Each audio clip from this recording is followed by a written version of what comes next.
before we start, do you have insurance? What? Your coverage good? Like, you have dental? Oh, haha. Is there a hospital nearby? Is it, like, too far? About like 25 minutes, I'd say. What if you had two chances to get an honest response from Jake Gyllenhaal? Roadhouse 2 brings you exactly an exclusive opportunity to explore into the mind of one of Hollywood's most mysterious stars. Let me guess. Threaten me. Tell me to get out of town. I get the impression that you can't be threatened. So Jake Gyllenhaal is thinking about being in a new movie called Roadhouse Part 2. He got the idea from the first movie made in 1989. In this new one, his character Dalton is now a UFC fighter who ends up being a bouncer in Florida.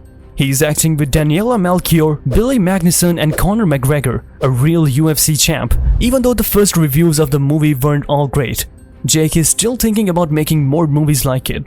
In a chat with Collider, Gyllenhaal said he'd totally be up for doing another Roadhouse movie. He really digs playing Dalton because he likes the character and the funny stuff he gets to do. Plus, he enjoys getting in shape for the role. Whether or not they make a Roadhouse 2 depends on how well the remake does on Prime Video. But if the critics and viewers aren't too thrilled with it, it might not happen. Right now, the movie has a so-so score of 63% from critics and 59% from viewers on Rotten Tomatoes. Compare that to the original 1989 version, which has a slightly better score of 67% from audience. Roadhouse 2 Last Call is a 2006 direct-to-video action film that attempts to recapture the gritty charm of its predecessor, the cult classic Roadhouse 1989, albeit with mixed results. Directed by Scott Zale, the film follows Shane Tanner, portrayed by Jonathan Shaikh, as he returns to his home to investigate the mysterious circumstances surrounding his uncle's death. While the film shares the same title as the original, it is more of a standalone story rather than a direct sequel. Set in a small town in Louisiana, Roadhouse 2 introduces us to Shane Tanner, a former DEA agent who resigns from his job after a tragic incident. Seeking solace and answers, Shane returns to his hometown, only to discover that his uncle Dalton has been brutally murdered. Determined to uncover the truth, Shane explores into the steady underbelly of the town, where he encounters a corrupt sheriff, a powerful businessman, and a ruthless biker gang known as the Renegades. Jonathan Shaikh delivers a solid performance as Shane Tanner, channeling the same rugged charm and quiet intensity that Patrick Swayze brought to the role of Dalton in the original Roadhouse.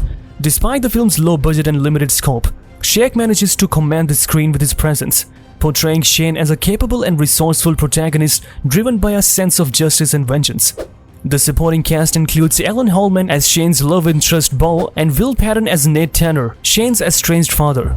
While their characters are somewhat underdeveloped, they serve as integral pieces of Shane's personal and emotional journey throughout the film.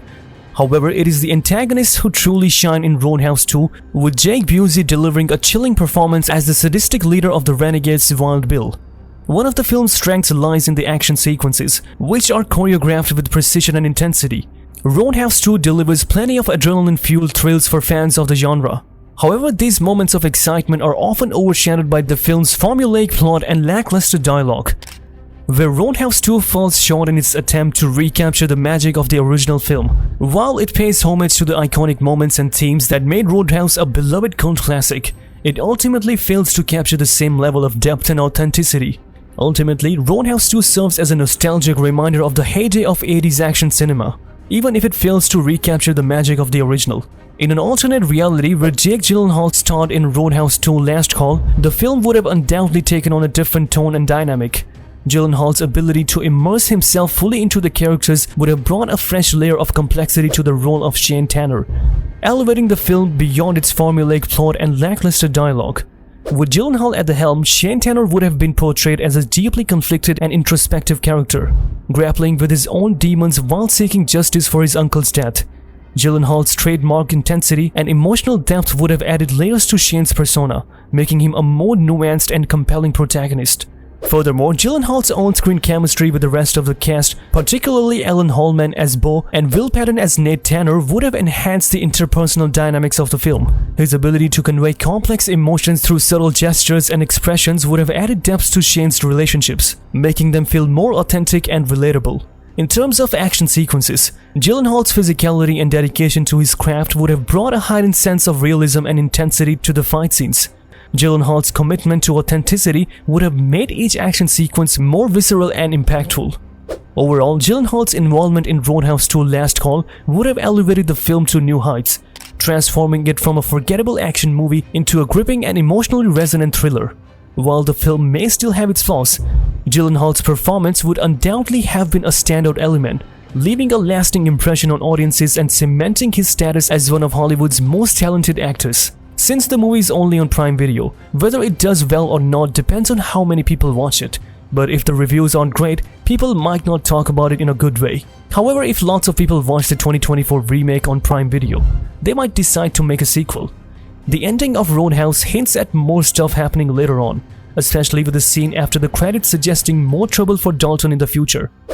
A sequel to the cult classic Roadhouse could explore the legacy of Dalton, the iconic bouncer played by Patrick Swayze, while introducing a new generation of characters and conflicts.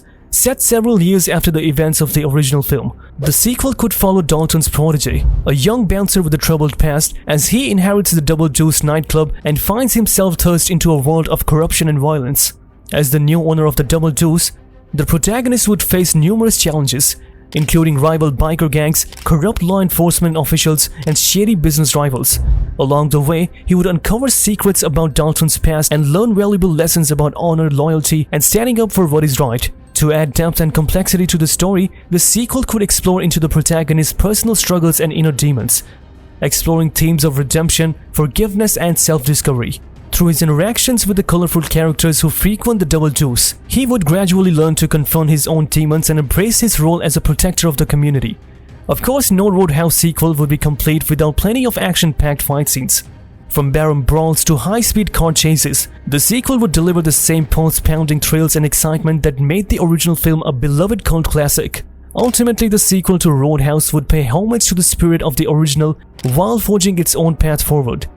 By combining thrilling action sequences with compelling characters and a thought-provoking story, the sequel would capture the hearts of both longtime fans and newcomers alike, ensuring that the legacy of Dalton and Double Juice lives on for many years to come.